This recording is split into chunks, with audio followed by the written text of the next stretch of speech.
இன்றே டவுன்லோட் செய்து உங்கள் ஃபேவரட் ஷோக்களை என்ஜாய் பண்ணுங்க. நடந்த விஷயத்தெல்லாம் இப்பதான் கேள்விப்பட்டேன். எங்க ஹாஸ்பிட்டல்ல இதுக்கு முன்னாடி இந்த மாதிரி நடந்ததே இல்லை. இதுதான் ஃபர்ஸ்ட் டைம். வெளியாளுங்கள்லாம் அவ்வளவு ஈஸியா நம்ம ஹாஸ்பிட்டலுக்குள்ள வரவே முடியாது. அப்புறம் எப்படி இது நடந்துச்சுன்னு எனக்கு தெரியல. நேத்து எப்படியோ நந்தினிக்கு எதுவும் ஆகாம காப்பாத்திட்டோம் டாக்டர். ஆனா இதுக்கு மேல நந்தினி இங்க இருந்தா பாதுகாப்பா இருக்க முடியுமான்னு தெரியல. வீட்டுக்கு கூட்டிட்டு போனாதான் அவ பாதுகாப்பா இருப்பான்னு தோணுது. அதனால இன்னைக்கே அவளை டிஸ்சார்ஜ் பண்ணி வீட்டுக்கு கூட்டிட்டு போறோம். அவங்க சேஃப்டியை யோசிச்சு நீங்க வீட்டுக்கு கூட்டிட்டு போறதா சொல்றீங்க. அது ஓகே தான். நீங்க அவங்கள வீட்டுக்கு கூட்டிட்டு போறதுல எந்த பிரச்சனையும் இல்லை. பட் 2 ஹவர்ஸ்க்கு ஒன்ஸ் ஐ டிராப்ஸ் அவங்க கண்ணில் விடணும்.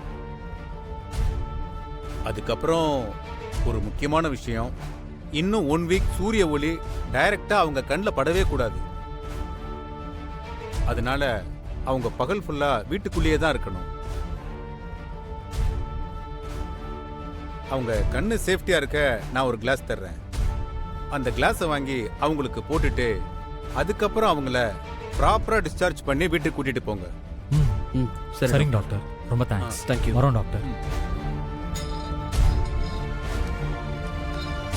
உங்க கூட வாழ போற அந்த பாக்கியசாலி வேற எங்கேயுமே இல்ல.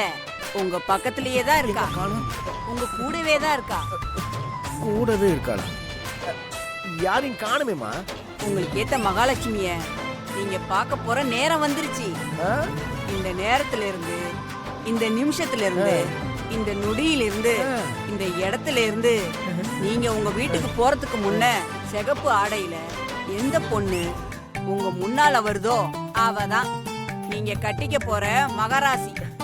நிஜமாவா சொல்றீங்க? ஏப்பா, என் வாக்கு மேல ஆன. நீங்க அவளை பார்க்க போற நேரம் வந்துருச்சு.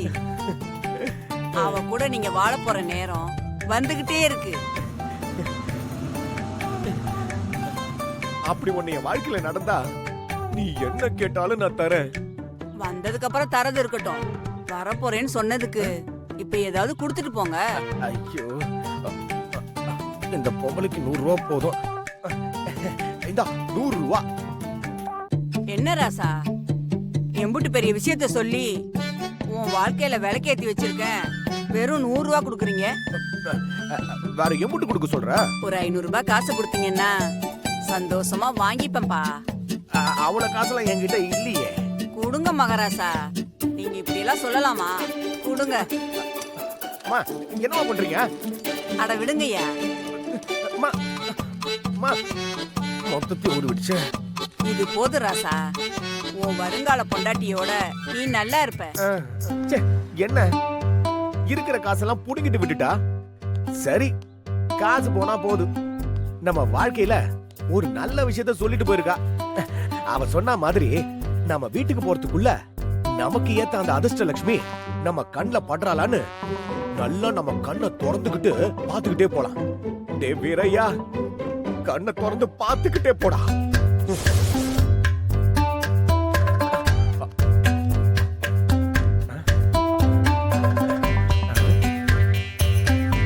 பொண்ணு நல்லாதான் இருக்கு. ஏதாவது ஒரு பொண்ணு சகப்பு கலர் சேலை கட்டியிருந்தா நல்லா இருந்திருக்கும். ஆனா 2த்துல 1 கூட சகப்பு கலர் சேலை கட்டியே. சரி விடு. ஐயோ, அந்த பொண்ணை எப்ப பாப்பன்னு எனக்கு ரொம்ப ஆர்வமா இருக்கே. நந்தினி, உனக்கு என்ன வேணும்னாலும் சொல்லு. யார வேணும்னாலும் கூப்பிடு. நாங்க எல்லாருமே உனக்கு பணிவிட செய்ய தான் காத்துக்கிட்டு இருக்கோம்.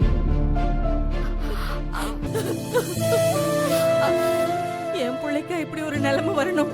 இனிமே அவளுக்கு எது வேணும்னாலும் அடுத்தவங்களை எதிர்பார்க்கிற நிலைமை வந்துருச்சே.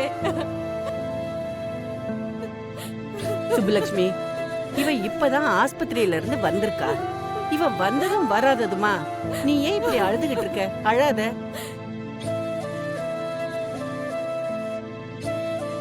அம்மா, எனக்கு இப்படி ஆயிடுச்சேன்னு நினைச்சு நீ கவலைப்படுற.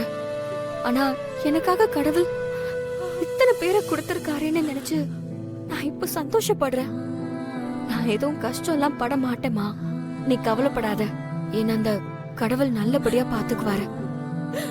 கடவுள் உன்னை நல்லா பாத்துக்குவாரா இல்லையான்னு தெரியல. ஆனா நான் எப்பவுமே உன் பக்கத்துல இருந்து உன்னை நல்லபடியா பாத்துக்குவேன்.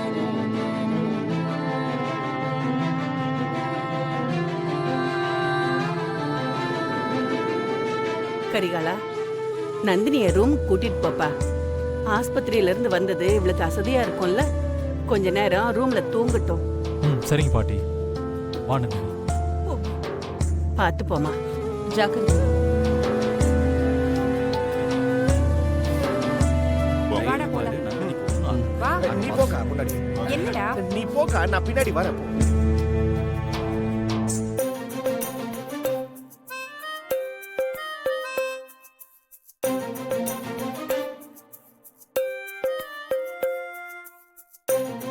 கனகா, ஒரு நிமிஷம். ஐயோ, வெக்க வெக்கமா வருது. அது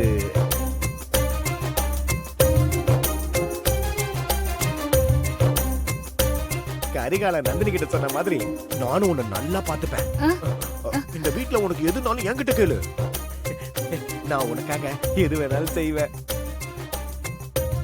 உனக்காக நான் எப்போ இருப்பேன், இதை எப்போ மனசுலயே வச்சுக்க. ஐயோ, எனக்கு வெக்க வெக்கமா வருது. என்னங்க ஏங்க இந்த வீட்டு தண்டை சொரம் உங்ககிட்ட ஒரு மாதிரியா பேசிட்டு போகுது. என்ன நடக்குது எனக்கு ஒண்ணுமே புரியல. எனக்கும் தான் ஒண்ணும் புரியல. முன்னெல்லாம் பூக்கடைக்கு வந்து என்கிட்ட வழிஞ்சு வழிஞ்சு பேசுவான். நானும் இந்த வீட்டு விஷயத்தெல்லாம் தெரிஞ்சுக்கணும்னு அவன் வழியறதெல்லாம் கண்டுக்காம அவன் கிட்ட விஷயத்தெல்லாம் கறந்துட்டு இருந்தேன். கொஞ்ச நாளா என்கிட்ட வழியறத நிப்பாட்டி இருந்தான். இப்ப என்னடானா அதை திரும்ப ஆரம்பிச்சிட்டான். ஓஹோ, அப்ப நீங்க இந்த வீட்டோட மருமகளாக போறீங்களா? லூசு. அந்த தண்ட கர்மத்துக்கெல்லாம் கரெக்டான வயசுல கல்யாணம் ஆயிருந்தா இந்நேரம் என் வயசுல ஒரு பொண்ணே இருந்திருப்பா. அவன் கூட போய் என்ன சேர்த்து வச்சு பேசிட்டு இருக்க? இன்னொரு தடவை அந்த மலைமாடு என்கிட்ட வந்து வழியட்டும், அப்போ இருக்கும் அவனுக்கு. அது சரி. நானே உனக்கு மாத்திரை போட்டு வரேன். ஆ காட்டு. ஆ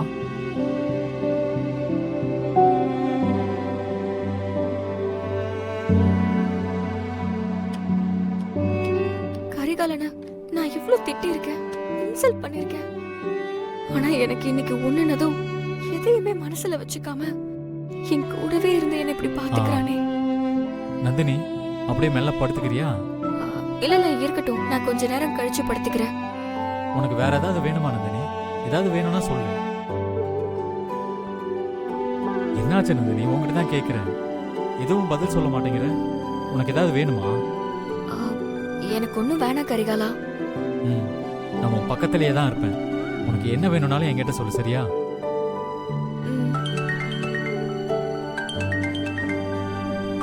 டாக்டர் தான் ஃபோன் பண்றாரு. ஆ சொல்லுங்க டாக்டர்.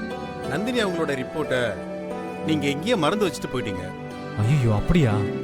ஆமா, வந்து வாங்கிக்கிறீங்களா? சரிங்க டாக்டர், நான் இப்போ உடனே கிளம்பி வரேன்.